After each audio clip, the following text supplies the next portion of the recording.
All right. Well, welcome to another episode of The Sacred Store. We are here today to discuss a difficult topic. I guess first we should, of course, always remind everybody I am, as always, with the Murtaugh to my rigs, Mr. Mojo, and And this is, of course, my best buddy, Sanjuro, everyone. Sanjuro, thank you. And this is The Sacred Store. And this is The Sacred Store. That's right. And what we discuss on this channel is ingots of culture that are sacred to us. And one of the things that has always been of a very shared sacred culture between you and I is the Oakland Athletics. That's right. That's right. From the very founding of our friendship, it was one of the things that we bonded on, would share and talk about, give each other updates on, gossip on, what we experienced at the Coliseum last time we were there. That's right. It's something we've always shared. That's right. And what we want to talk about now is that as of the recording of this, we are about a week and a half, maybe about 9 days from the last home game ever being played at the Oakland Coliseum before the franchise, as the Athletics relocates first to Sacramento next year, and then the idea is for them to eventually go on to Las Vegas, but that is rather nebulous at this point. So what we're here to discuss is our history with the franchise. That's right. Why it is so sacred to us. And we will have a rather unfortunate but necessary summation at the end of what the loss will mean to us, and what we plan on doing with our summers at this time of year going forward. That's right. So I think we'll start by saying that in so many ways our fanhood fits together very well, because I come from a legacy of Oakland A's fans. Right. Both my mother and father were fans of the franchise from the 70s. They both relocated to the Bay Area from Illinois in 70. And as a result, they were brand new to the Bay Area when this Oakland franchise won 3 World Series in a row from 1972 through 1974. And it meant a lot to my parents to kind of come to a new area, and suddenly there's this local team that plays right down the hill from where they live. That's right. And they're winning World Series. It's the perfect time to be a new fan. You know, especially baseball back then was immensely affordable and accessible to everyone. Right. Sports are very inaccessible now unless you are wealthy or you want to spend that much money on ancillary things like entertainment, which most people don't, Right. Unless you are, a toxic bachelor. So this was, baseball at this time was very, very accessible. You could bring your children to games. You could bring friends. You could, it wasn't this exclusive, expensive thing that was so difficult to manage. Sure. So I grew up in the Oakland Coliseum from a very tiny age. My parents were bringing me. The lore is that I went to my first game at 3 months, which would have been that first opening month of 9. Boy, I'm not supposed to date myself. I'm going to edit that out.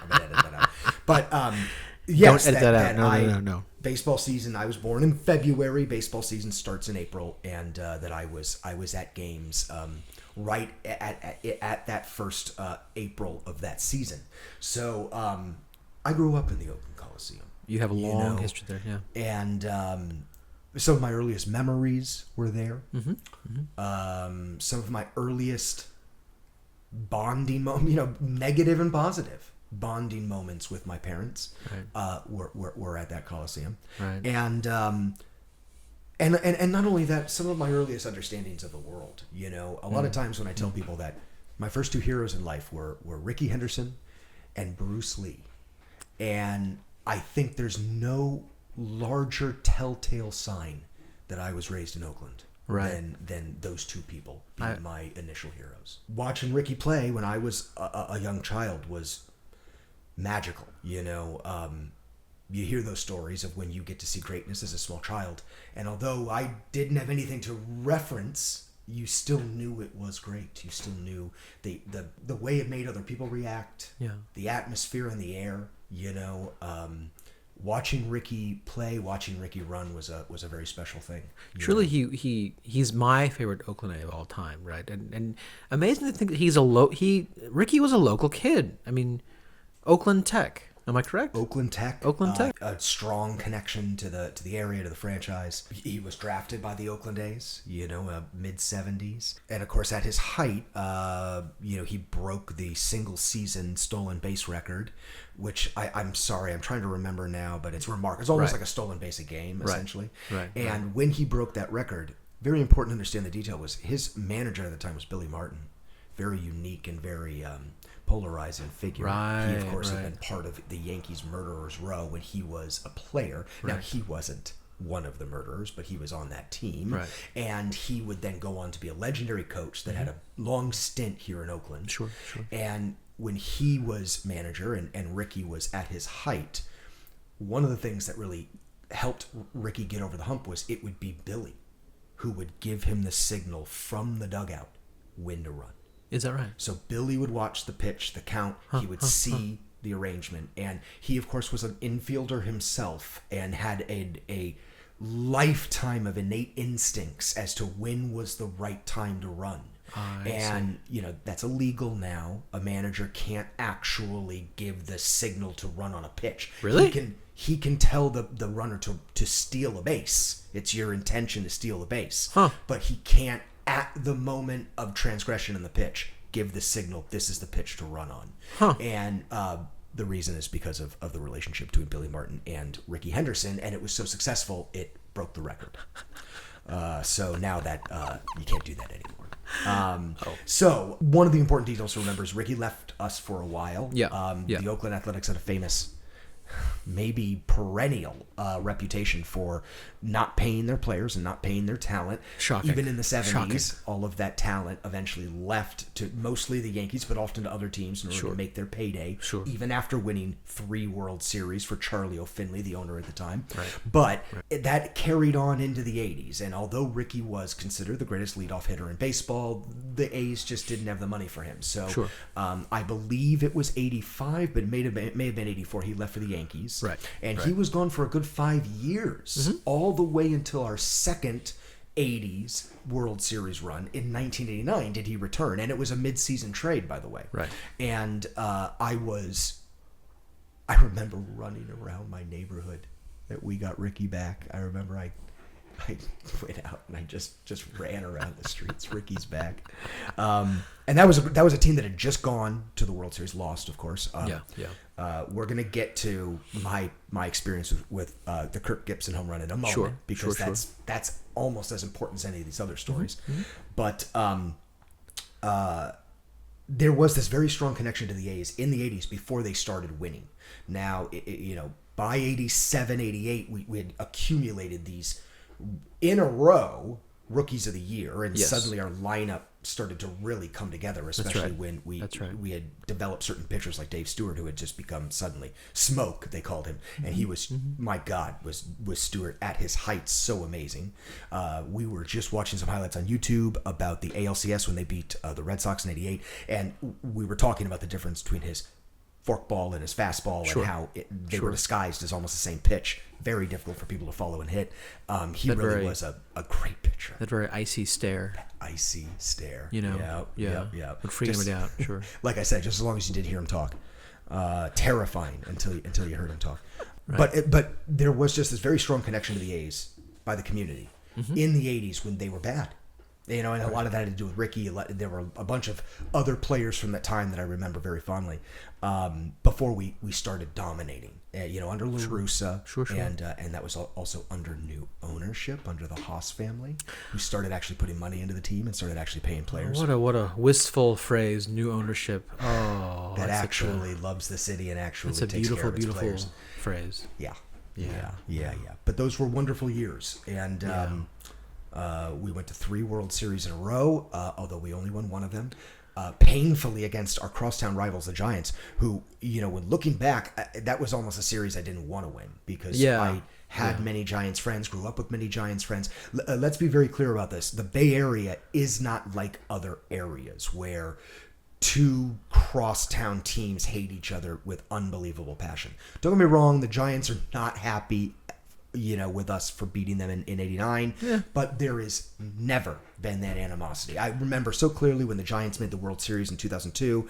I went nuts. I was so happy for the Giants. I was heartbroken when the Angels upset them. Sure. And then same when they had their dynasty in 2010 through 2014. Sure. I was overjoyed for them. I celebrated every one of those World Series wins. Good for the Giants. Giants fans are sweethearts, and just because they don't have the sunny side of the bay, Pac Bell Park, or whatever you want to call it now they're calling it Oracle. It has 5 good seats that are for billionaires. The other seats are bad and have bad sight lines, and you way overpay for them for bad concessions. So I'm sorry. I that's a fancy ballpark, and I'm glad you guys get to keep your team. But the Coliseum always had better sight lines. It doesn't look better from the outside.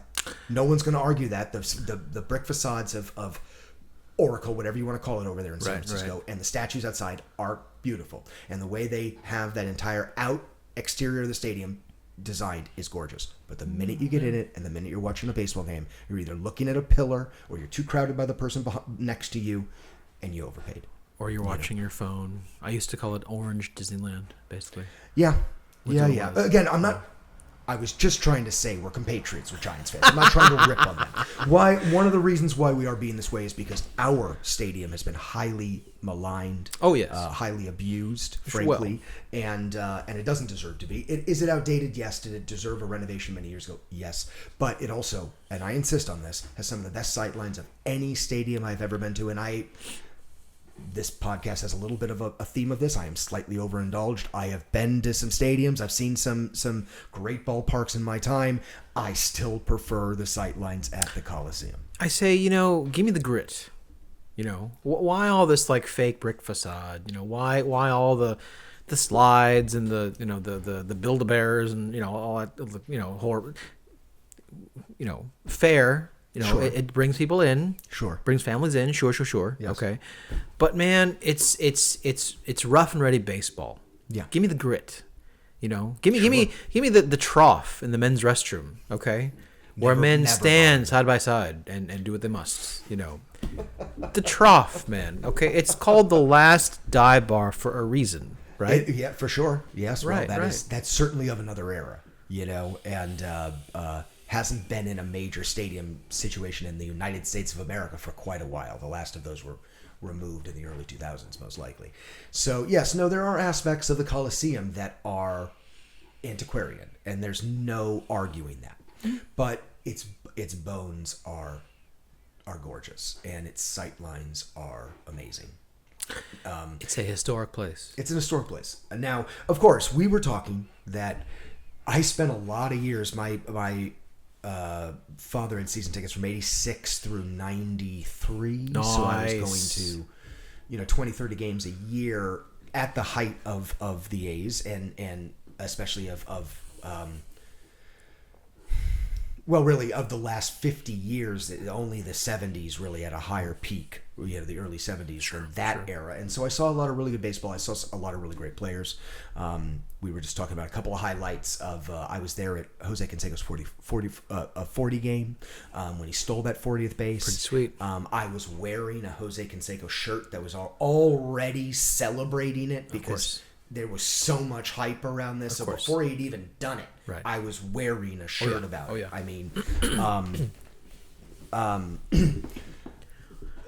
let's see. I'm trying to think. I went to a lot of really great games. I'll list a few of those in a moment. Moreover, I just want to say that I can still think back to when Mount Davis wasn't there, and Amazing. It was a different stadium at that time. Oh yeah. Even the idea that when they originally built it, this is a stadium that was built in 1966, and the A's came over from Kansas City in 1968, 2 years later, lured by the stadium. Yeah. And even the people who built it, they built it at this time when the East Bay was at a certain height, a certain boom, and there's even something about its design and its construction that is just quintessential East Bay, just quintessential East Bay. Yeah. And to this day, the diamond support structures on the outside of the arena and the kind of tiered, looking at the bones of the concrete stairs of the Coliseum, they're iconic to the Bay Area. Sure. And one of the biggest things was that when they built the open part of the Coliseum, they didn't face it west so that it would see the city and the water. They had it face east. Sure. So that it was facing the hills. The beautiful Oakland hills that unless you live here and you understand it, you don't get it. You know, and of course anyone else who doesn't understand the area would say, look at the city line. Right. No. Right. And it was so beautiful, facing the right direction. It was really, I loved the stadium at that time, and I loved the ice plant. Well, I love the ice plant. well, you know, it sounds lovely. I got to tell you. So therefore, it makes sense to build a enormous cement monstrosity to cover the right view. on top of it. It makes sense, right? On top of it. Sure. Especially to make a sports owner who might literally have been the devil happy, Al Davis. Right. You know, Right. who, Right. Again, we're going to get into infamous sports owners. Because it is important to understand that when you own a sports team, you're most likely not going to go to the Hall of Fame. You're most likely, your name's not going to be synonymous with the wins or the championships, but you can become infamous. You may never be owners. Sorry, guys, you don't get to carry the bats and you get to make all the money. You don't get any of the glory, but you can get some of the infamy. Yeah. And we're going to talk about that We in shall. a little while. But We will. Let's stay positive for a minute. Sure, okay? sure. Because first, I do want to, as I often do, rattle off some of the larger games I was at.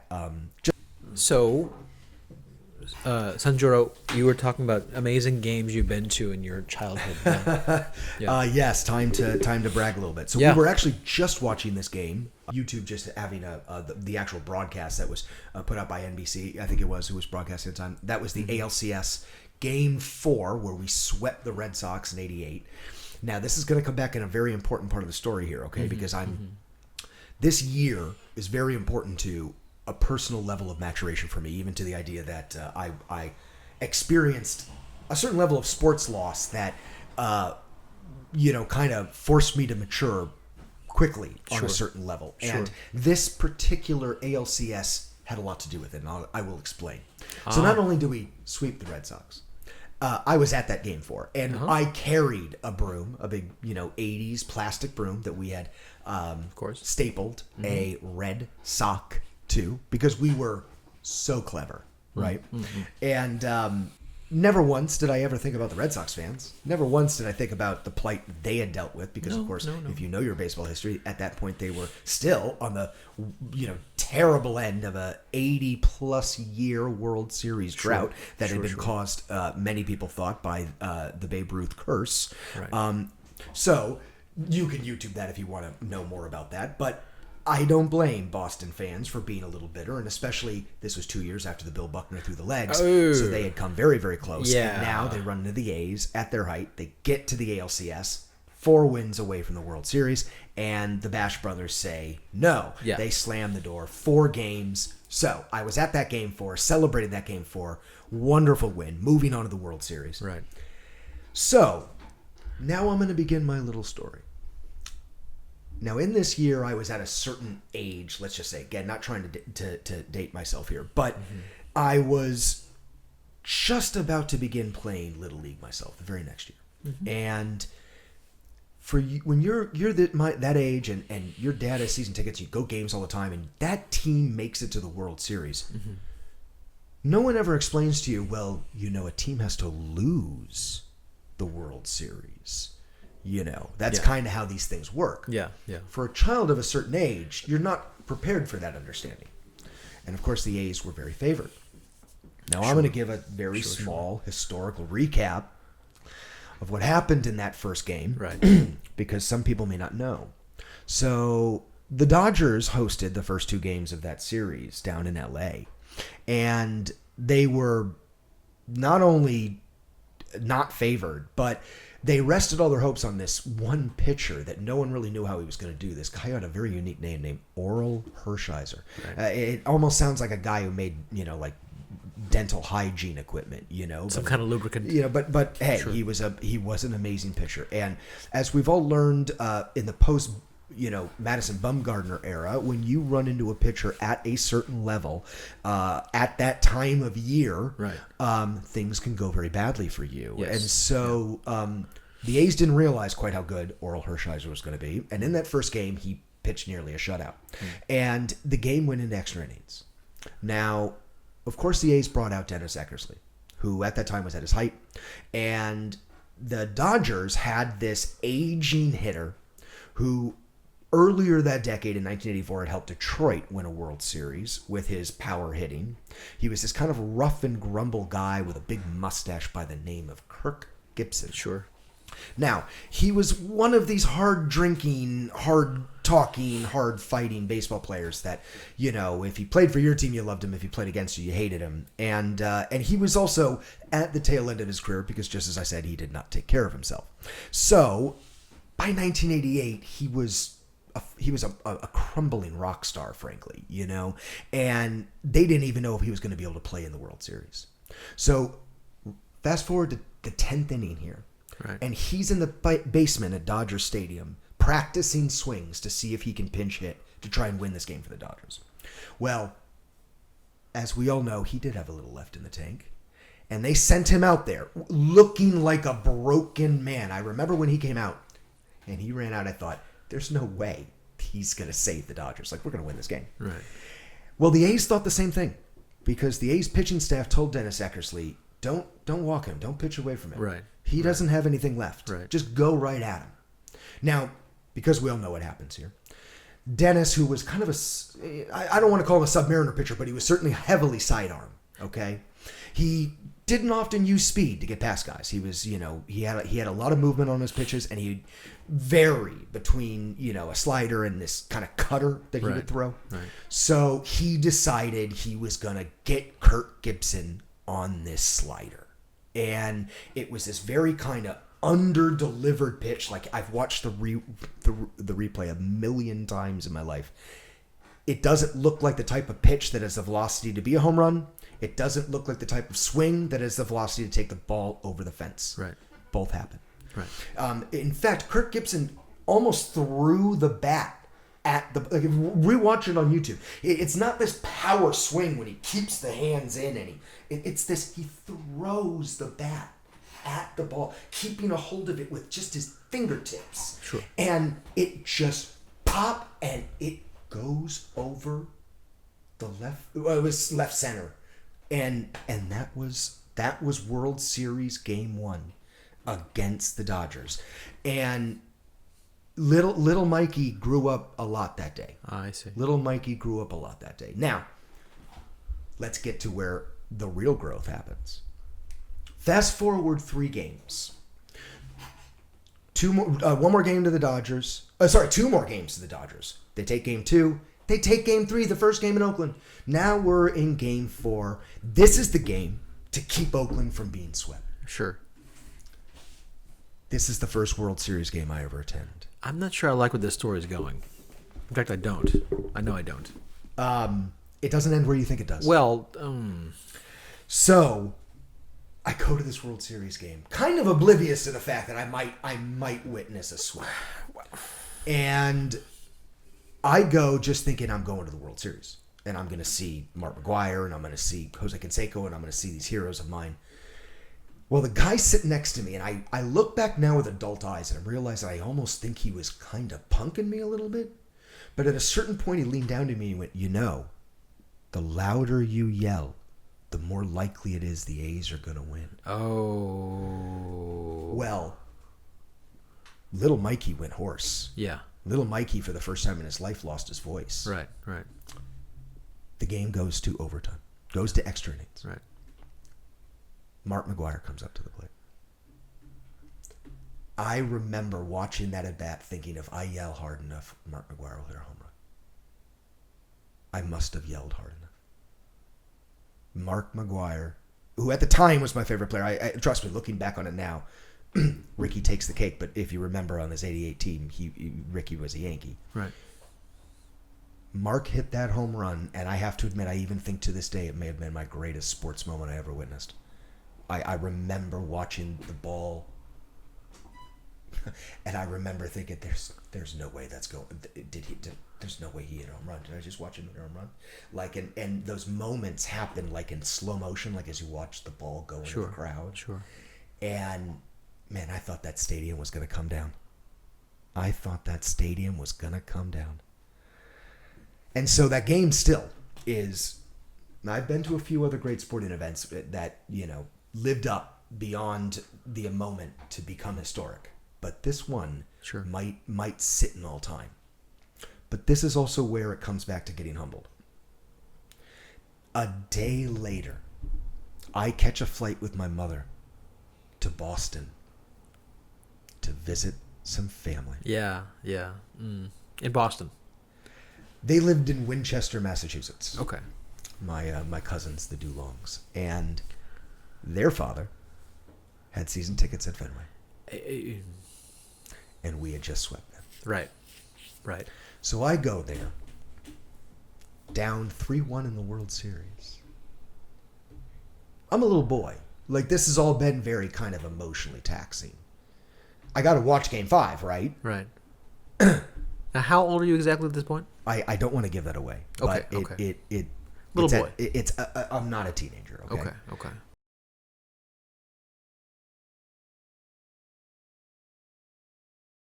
These losses don't ever get easier. It doesn't matter the age, and they don't ever go away. This is the thing about sports. Yeah. It's worth it. I'm not arguing it isn't. It's worth it. But when it hurts, it hurts. And that 88 World Series loss, it'll live with me forever. Really will. Fast forward a decade. Sure. I'm coming back from college. Mm-hmm. We start following the A's on this little streak. That's right. They start winning some games. And hey, I'm looking for work. I'm doing some part-time stuff and I'm doing some stuff, but I'm not working all the time. So I have all this free time. My dad, who I, grew up with as a big A's fan, I'm living with him.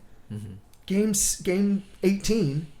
Hey, let's go see if they win this game. Okay. We'll get in the car, go down. Game 18. Game 18. Watch them win. Hey. Shh. Game 19. Also a home game. Hey, let's see if they win game 19. We get in the car. We go down. Why not? Third day in a row. We think, is there any way they can win 20? How likely is it to happen? Is this even possible? It would break the record in the American League. Sure. Not done in the history of baseball for that league. Right. Amazing. We think, why not? So we get in the car.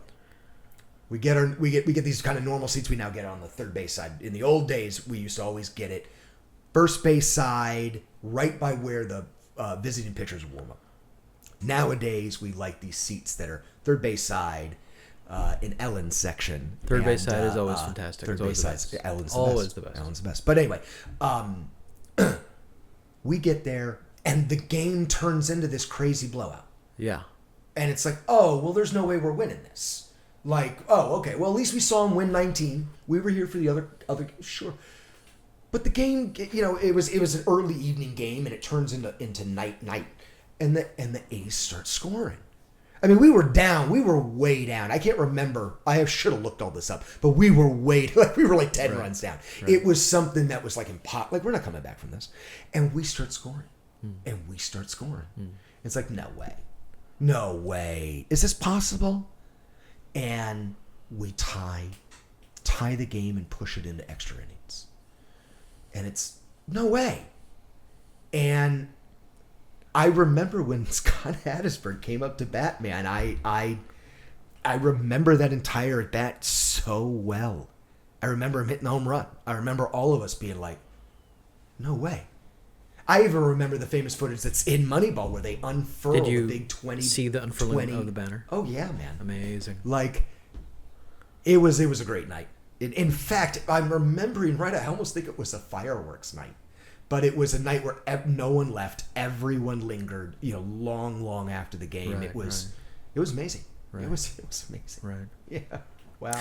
Well, actually, you're coming onto the time when I actually became a baseball fan. Yes. Now is when we trade. When I was in elementary school and middle school, I collected baseball cards. Sure. Because my friends did. Sure. Sure. And there were these really cool, two guys, McGuire and Canseco, whose rookie cards are actually quite valuable. Quite valuable. But baseball itself was like, it was kind of no big deal because I'd grown up in a football family, right? Mm-hmm. My grandfather was a huge Niners fan, right? There were no real baseball people, right, in my family, right? Yes. But the baseball cards were kind of cool, and also the neighbor who lived across the street was apparently a staff doctor for the A's, Oh, how interesting. and in the late '80s, mind you, so he may have known something's going on. He at most that likely time. did. Most Yeah, likely. he most likely did. Not that I knew anything about this. I was a kid. Oh, that guy knows the A's. That's kind of cool. That was really all it was. Of course. No, of course. But I didn't become a real baseball or sports fan until I was, boarding to university. Back then we had something called these things called newspapers. Newspapers, right? Where they're actually made of real paper. Right. And you actually it was folded. You opened it up, and you opened it, and you read the news on a piece of freaking dead tree. Newspapers aren't quite rotary phones, but yes, I Right? Yes. Way back when. So, reading the paper every day about this amazing thing called the streak, right? And I realized at the time, it was just, I really, really got into it because I realized that baseball itself is an extremely interesting sport. Sport of failure. Baseball is about predicting the future. And Sure. here's the thing. Despite having all the statistics to show this is what's going to happen during this game, okay, you never really know. No, you don't. Baseball is about trying to control what is virtually uncontrollable, That is correct. which I find really, really, really fascinating, okay? Yes. So how likely is it for a team to win X games in a row? It's not. And the further we got along, the less likely it became. Yes. Right? Yes. This was insanely interesting to me as a math fan, okay, in university. And I started going to games because of this. Because of the streak. That's fantastic. Yeah. I love And it. man, it was amazing. I mean, Yeah. you remember how it was like, right? You had We drummers. got swept up in it. You got flags. Yes. People Yes. singing, right? People Dancing, singing. right? Yes. Very, very different environment Yes. than what it was now, right? Yes. And then I made this amazing realization that sometimes, like on various days, if you go to the Coliseum and get in line, right, they give you a thing, man. They don't charge you for it. They just give it to you. They've got boxes and boxes of them. Okay?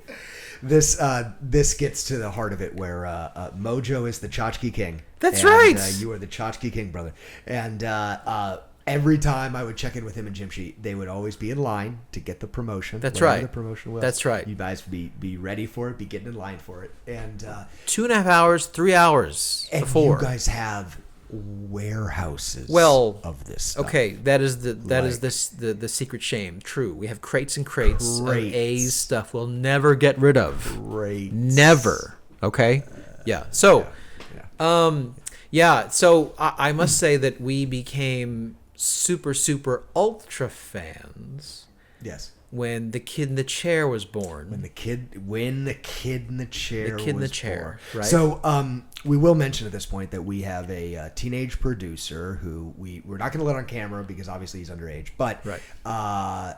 when he was younger, he owned the Oakland Coliseum. I'll let his father tell more of this, but at the same time, it is important that there's a little bit of validation from a second source here. True. That Jimshi was Coliseum famous. Very, very difficult to fully render and explain this, but the Coliseum's its own community. Right. And when you go to a lot of games, and when you are part of a season or a bunch of seasons in a row, there's this tremendous community to it. And yes. community environment to it, where Yes. everyone knows Oh, each yes. other, and you know the security people who work, you know the ushers who work.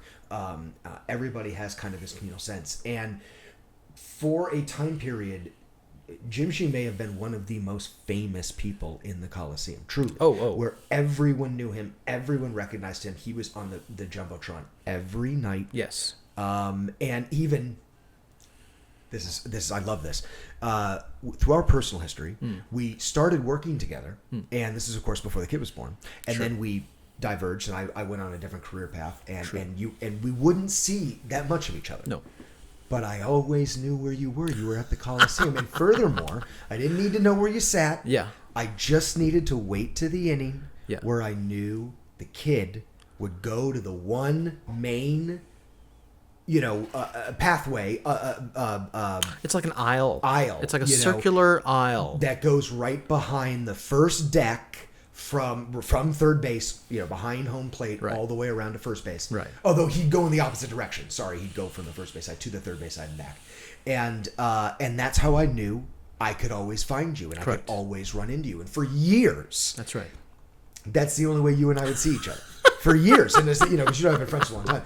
There was a long streak where Yeah. that was the only way I'd see it. That's true. My former partner, I would get tickets. We'd go, and I'd go, okay, it's that inning. I got to go see Jonathan. I got to, and I'd go. That's right. I'd go see you two. That's right. That's right. I'll let you tell the rest, but it is impossible to overstate how the notoriety that your son had for a handful of years in the Coliseum. It is very true. He I think in his life he's been to more baseball games than many people. Oh yes, We did a count about 180.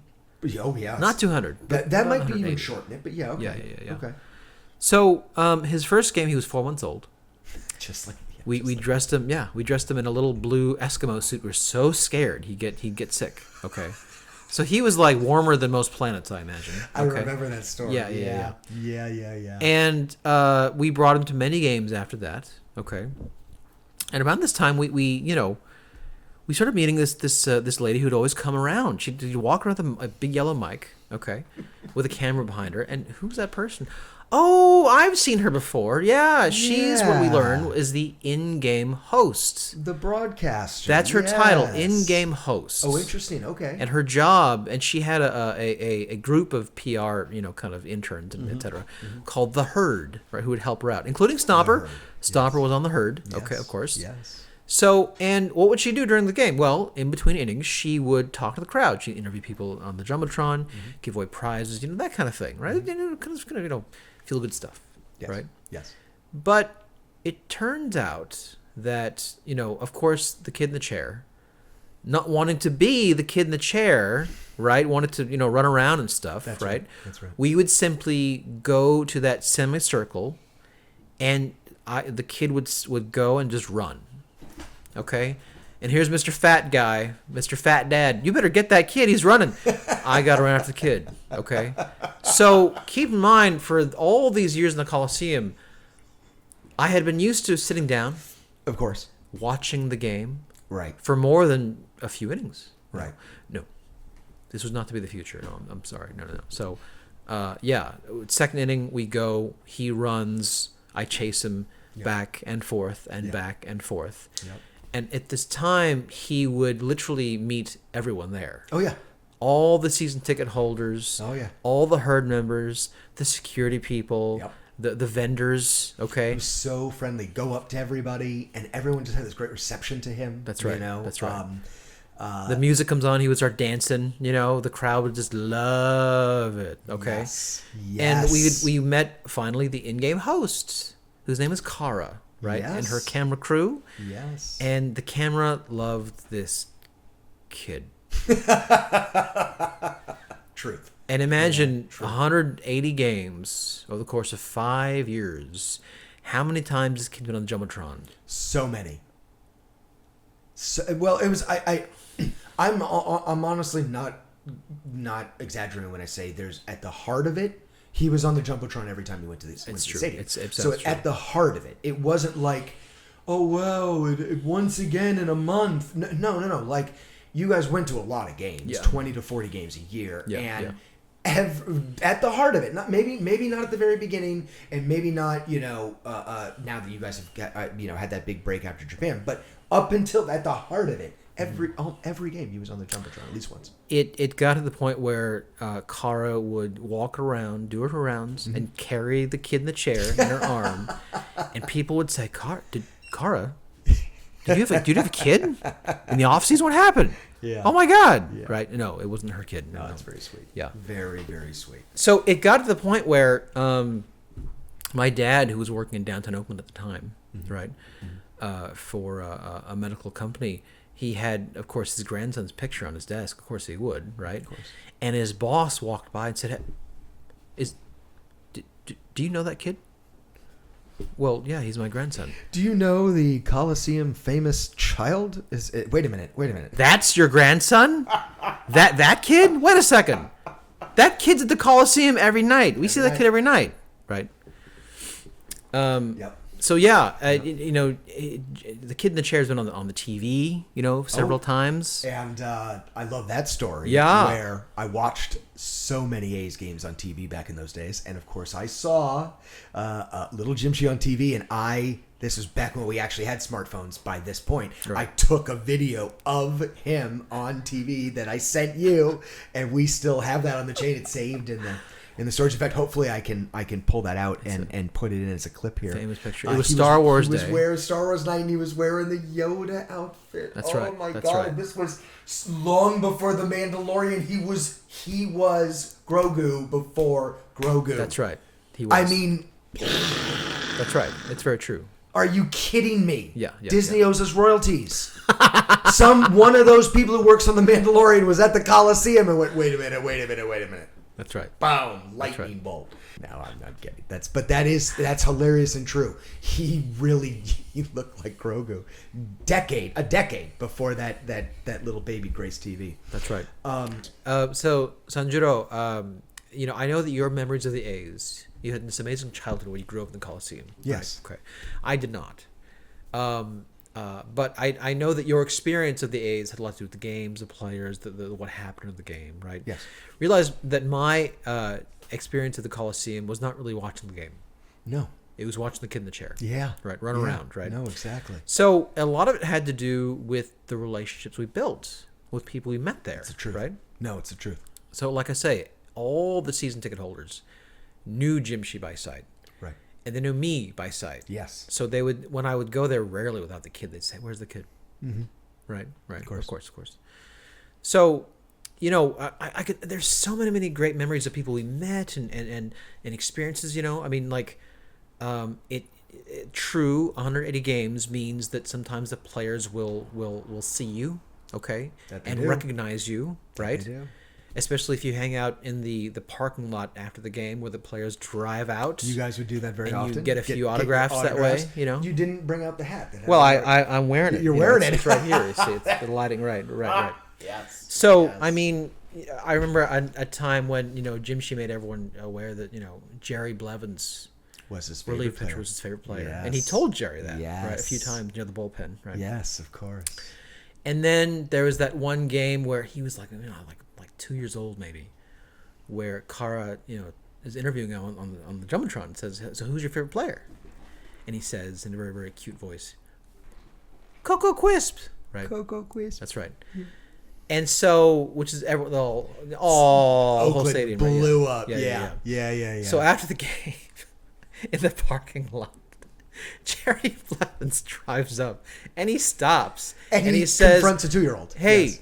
I thought I was your favorite player." He confronts a 2-year-old. That's that how was much, a little bit. And what's funny about it is it meant something to him. Yeah, it meant something to him. Of course. Like, of course. And he told us. That story is amazing. He told us that. Now, there's a player story that you just told me a second ago that's equal to that, but we're going to save it for the chronology. Right. Because what we do need to talk about now is the late, great A's renaissance that we shared. Yes. That started in 2011 and came to a pretty crashing halt around 2015, which is essentially what the A's do, where they finally have their club program kick in and the talent produces and they all show up ready and developed, right. But ownership isn't going to pay to keep them. Right. And as a result, we get this starburst of watching these amazing players develop and come to flourish. And then we watch them all sail on to better horizons to make their money elsewhere in the league.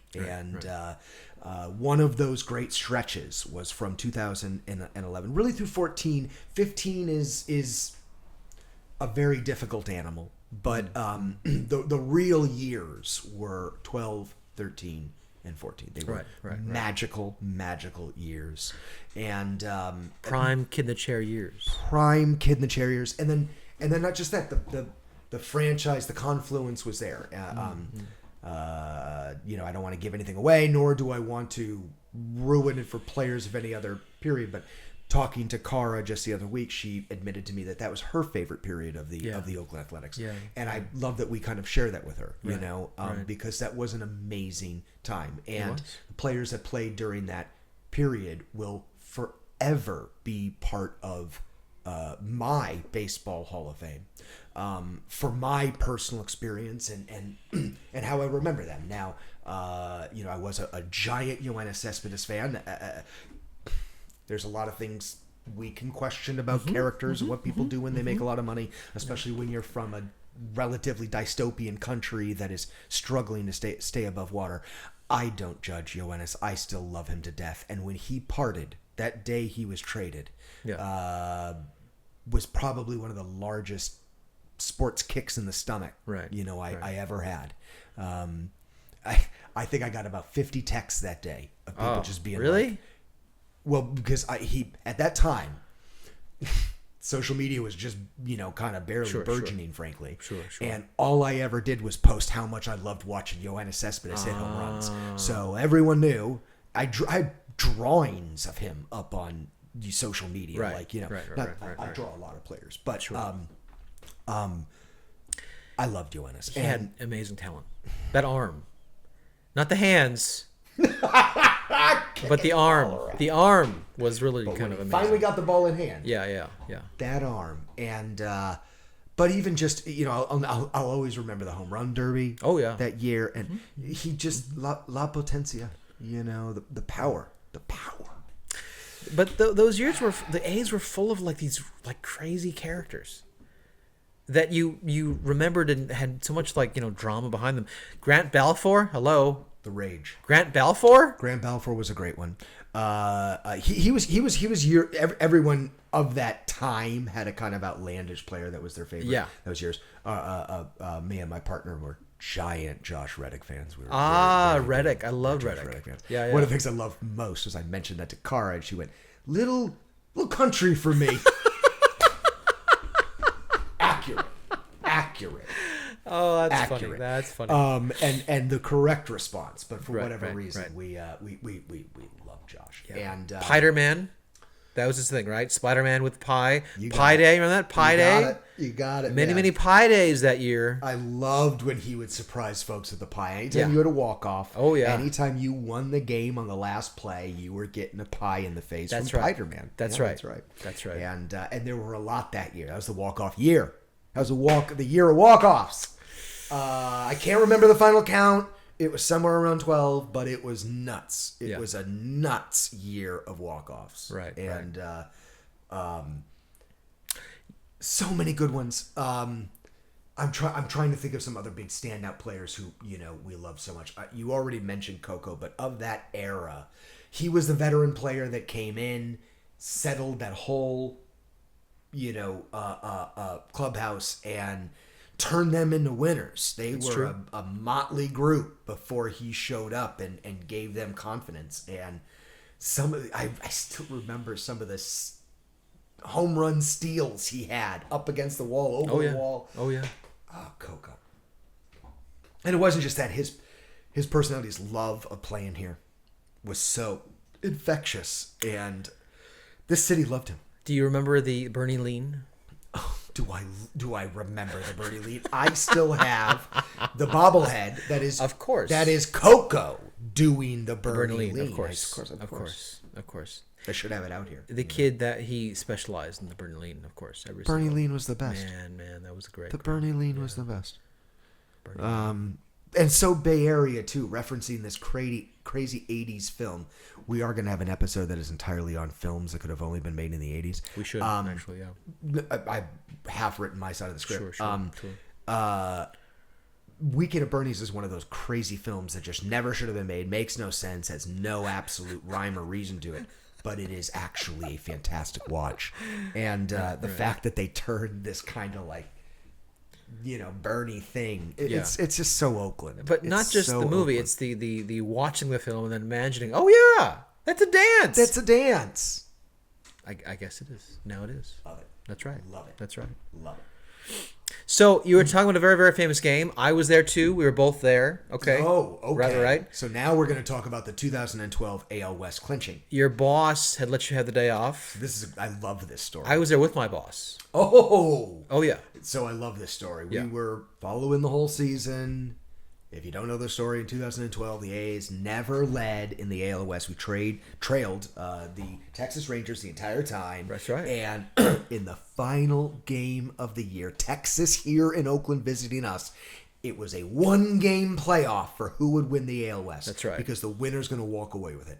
And, of course, Texas had this famous player, Josh Hamilton. If you didn't watch baseball during this time, you're not going to know who this guy is. Yeah. But this was a biker bar piece of trash turned baseball player who had terrible flame tattoos on his arms and was just a jerk, trashy guy who got paid way too much money. The Texas Rangers thought he was going to be an MVP candidate. He did produce on that level for a long time. I'm not trying to deny it, but never when it mattered for them. And this was an excellent example where last game of the year where they needed to clinch, he dropped a ball in center field that absolutely spurred our entire win. That's right. And it couldn't have been sweeter. Not only us beating them, but beating them on a foible from Josh Hamilton. But I skipped an important part of the story. So in my home, we had been following that season for a very long, from the very start. We knew that, oh my God, it's a one-game playoff. I went to work that day thinking, should I go to this game or not? And my partner called me and was like, I got tickets right behind visiting dugout, home, first base side. They're really good. They're expensive, but they're really good. I got to close right now. Now, at that time at UC, I wasn't under the present structure I was in. I wasn't even in the same department I was in now. And I frankly wasn't working for people who I felt that I could go to at this kind of short time and say, hey, I got to take the day off. So I was kind of freaking out. Like, how do I do this? How do I work this? And I got up I was in a cubicle at this time, and I got up out of my cubicle. I'm walking down the hall, and my vice president, who at that time, for one of the vice presidents of budget for UC, was a man named Patrick Lenz. He's a sweetheart, one of the sweetest men I ever worked for. Absolute Bob Seger freak, and he's just a great guy. And he kind of looked in my face, was like, what's going on? I was like, I might have these tickets for the final A's game of the year. We might clinch the AL West, but I'm not sure if I can go. And he, being the guy he was, just gave me this one look and just went, go. I don't, you don't have to explain to me. You don't have to explain to, I'm not going to say the people who were in between us. You don't have to explain to them. Just go. And I literally about faced from him, walked back to my cubicle, called my partner. She got the tickets, and 40 minutes later, we were in the stadium. That's amazing, because my boss said the same thing, except his thing was, he said, it's the last game, we're going, let's go. Nice. Yeah. Nice. So one of our clients, I was in property management at the time. Sure. Right? One of our clients had like a box, that he was not going to be there for. Sure. So we got the tickets. The whole office went. Yes. Right. Yes. And what we saw was just, I'll never forget the energy or the noise that I heard that day. Yeah. You know? That was, I think, in my entire A's fanship, the best game that I actually saw. Sure. Right. Sure. Yeah. Nothing really can beat those memories. Remember that game for me. You know what I'm saying? I remember, Cara and I discussed this last time we were hanging out, where they did a big tour of all the fans, spraying all the fans with champagne and stuff. I remember that. That's right. That's right. Cara had to remind me of this, but she went down on the field and interviewed, I think it was both Coco Crisp and maybe Reddick. I can't remember who the other player was. But she interviewed multiple players as they kind of did the rounds and thanked all the fans. Sure. And it was an amazing community experience, where there's a lot of times in professional sports where there can be this big disconnect. You can watch professional players win, and you're excited for them. But then suddenly they kind of run off the court and disappear into their own world, and it's kind of like, well, did we make a connection, or did I just watch a millionaire just make more millions? Right.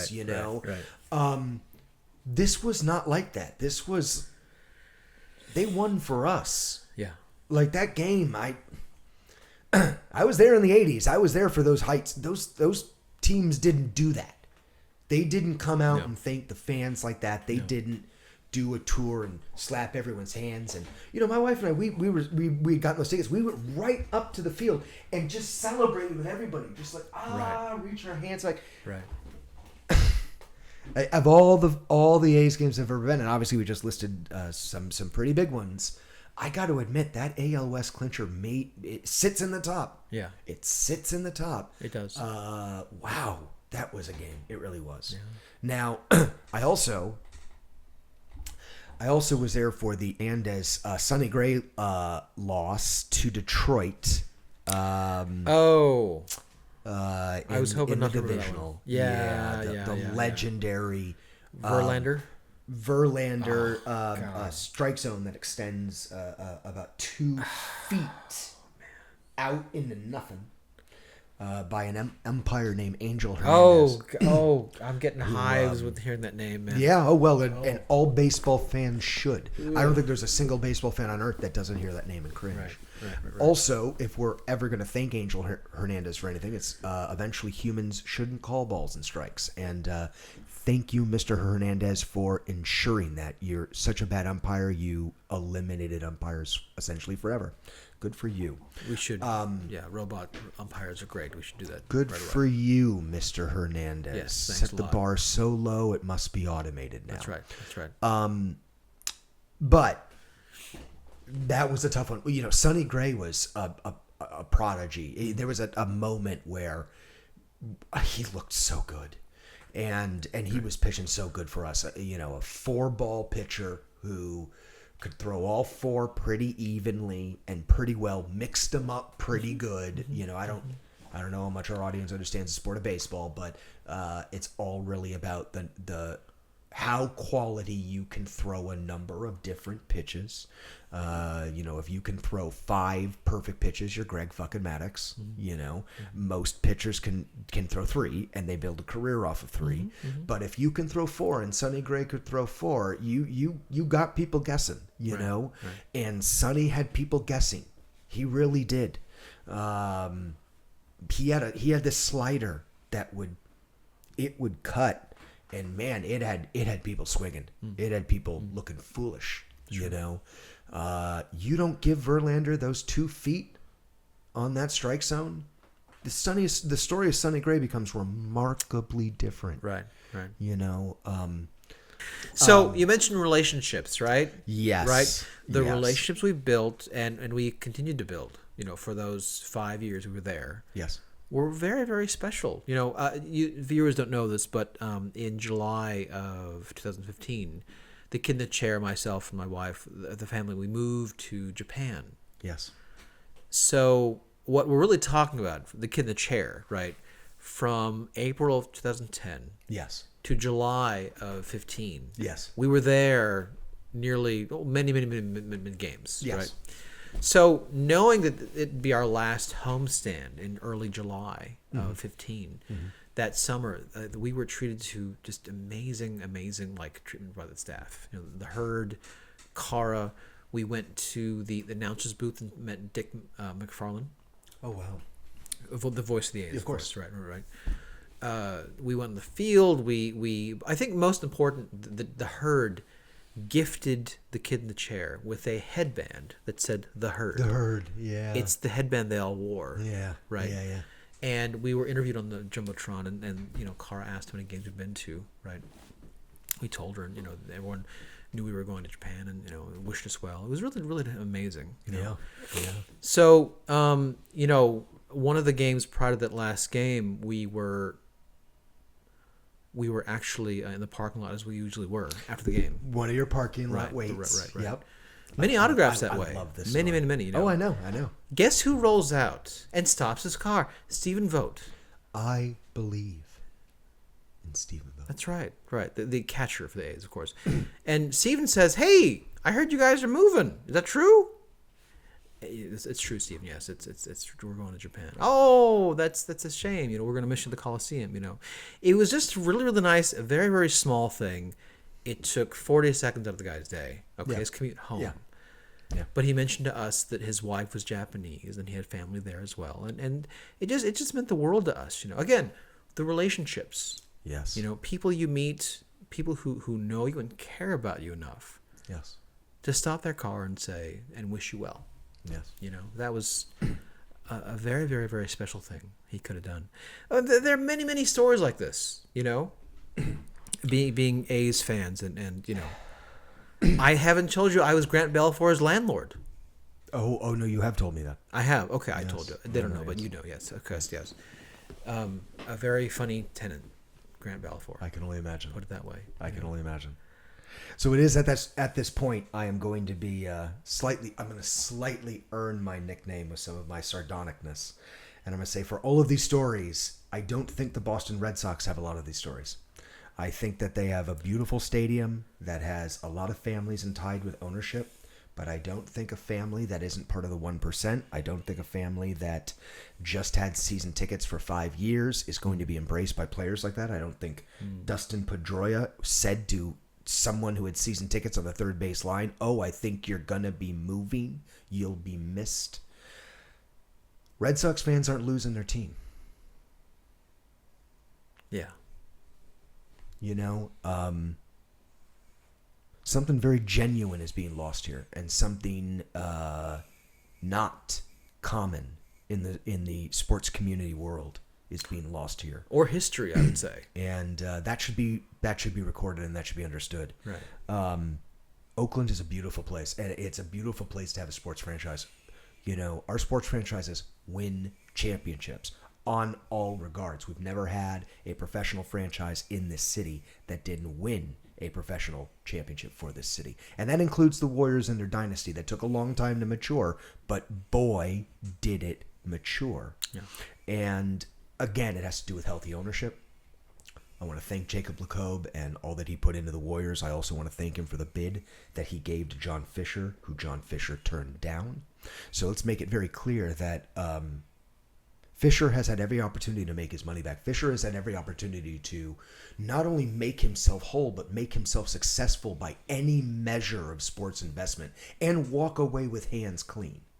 He's moving this team because he thinks he's some sort of a sports innovator that's going to bring gambling into the heart of baseball. That's what he wants here.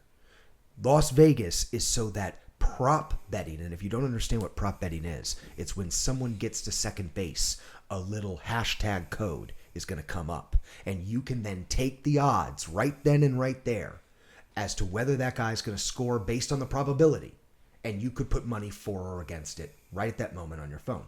That's the future of baseball that John Fisher has envisioned, and that's why he is going to take our athletics and move them to a disgusting city like Las Vegas. So I want to make clear that this is egregious on many levels. Not only the community that he's taking the ball club from, Yeah. but what he plans to do with that and the damage that it will do to the sport and its legacy forever. There isn't a silver lining here. There is no level of, but the good people of Las Vegas will now get a baseball team that they need. It doesn't work like that. There is no community of Las Vegas. I'm not sure if you've ever been to that place in Nevada, people, but it's not like other places in Nevada. Las Vegas is toxic and polluted by every measure from the very moment it was created. I don't mean to insult the people that live there. You feed off of a toxic environment, and everything you have is off of that type of toxicity. It has nothing to do with the community and beauty that was here in Oakland. There's never a possible measure that there will be that kind of one-for-one exchange of what you just talked about with your son and my history here with people in Las Vegas. These are people who run a tourist environment off of casinos. Let me ask you this. You ever go to Vegas and say to yourself, you know, I'm at Vegas, you know, I really would like to sit outside in the sun for 3 hours and just sit there and just watch this thing unfold in front of me. Yeah, that's what I want to do. Ever happen to you? No. It'll be an indoor stadium. Again, if they even pull off this miracle, stadium isn't built, has to be on a footprint that's too small by baseball's measure. Baseball has rules by these things. You have to have a certain acreage measurement before you build a stadium. What they have in Las Vegas doesn't match. So they're going to build this little pocket stadium, too small for baseball's needs, and The only reason it's there is to get people in the building so they are gambling junkies. They will make prop bets that they will lose. And instead of getting $17 from someone for a hot dog, you're going to get $200 from them off of a prop bet without even giving them food or sustenance in between. You don't even have to give them a hot dog. Wow. So it's the ultimate profiteering by disgusting capitalists that care nothing for producing a product and only care for widening their margins. Right. And like I said, there are very healthy sports owners that have given John Fisher very comparable offers for this team. And so I will repeat. In sports ownership, there is not a lot of chances for you to get in the Hall of Fame. There are not a lot of chances for you to gain the glory that the people you pay on the field will get. There is an opportunity for you to be the person that stole love and joy from a city. There is the possibility for you to be the Grinch that took Christmas. Right. These names live forever. The Ursays in Baltimore, Art Modell in there are some owners that their names will never be clean in certain parts of the world. And at this point and in this place, John Fisher will never be welcome. Right. You know. And at a certain point, it becomes about ego. It doesn't become about the dollar, because there is no mathematical equation that selling to a lucrative and successful owner that's going to give you above market price in the area is better than the risk of relocation, where you could have abject failure. You could just lose hundreds of millions of dollars. Right. So anyway, I'll probably have to cut a lot of this out because I've just been a little negative and looping, but it is all true at the same time, and it is all business sense. Sure. None of it really lands. So what I will also say is that, looping back to this, one of the amazing things in the confluence of our story, you and I, such close friends now for so long, all the various things you and I've shared, the different passions and interests and things we've helped each other with. Right.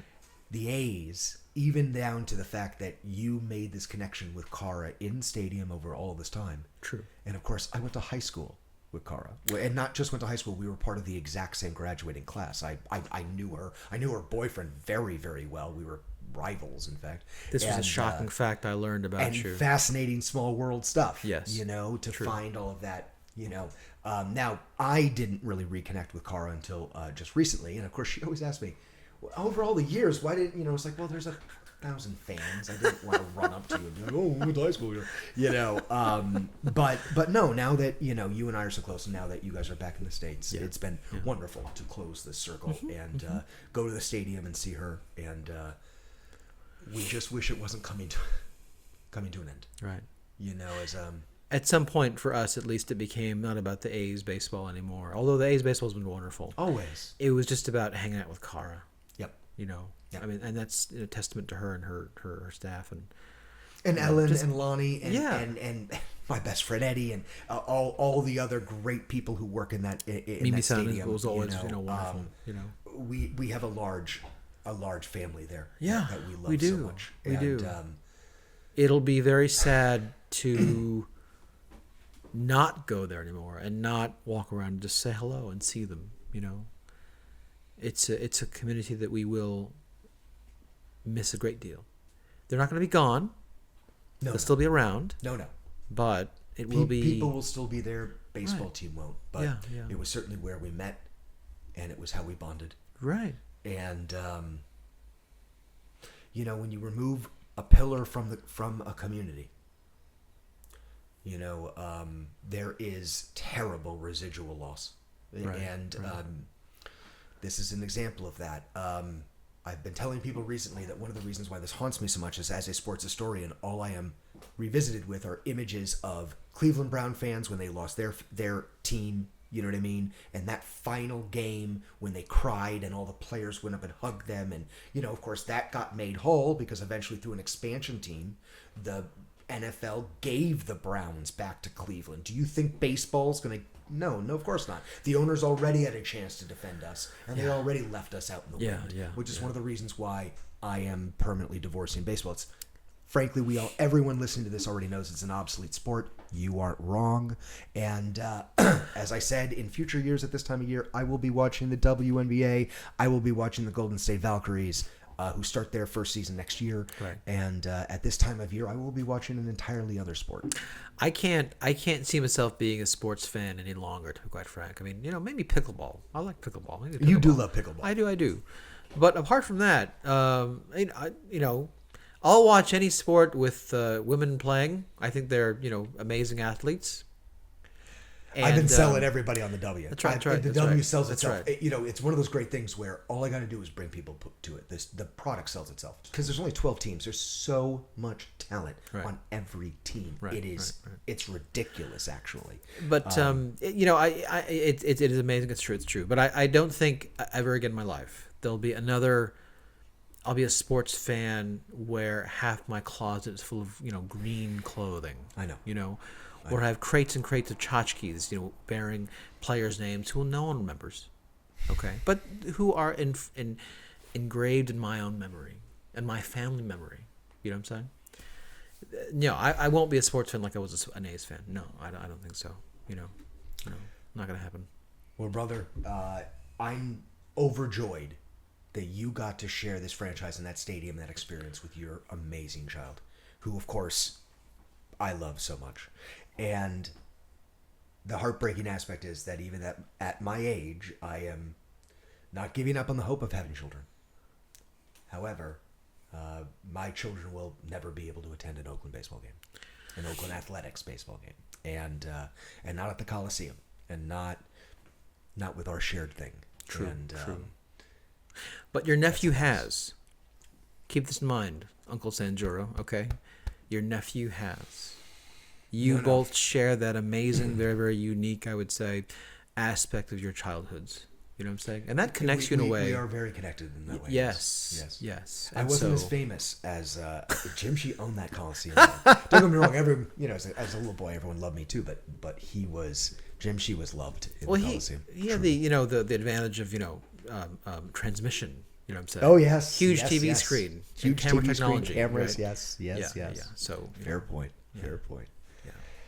Well, this has been a heavy one, and the reality is that it's not the same as losing a person. We're not trying to catastrophize this.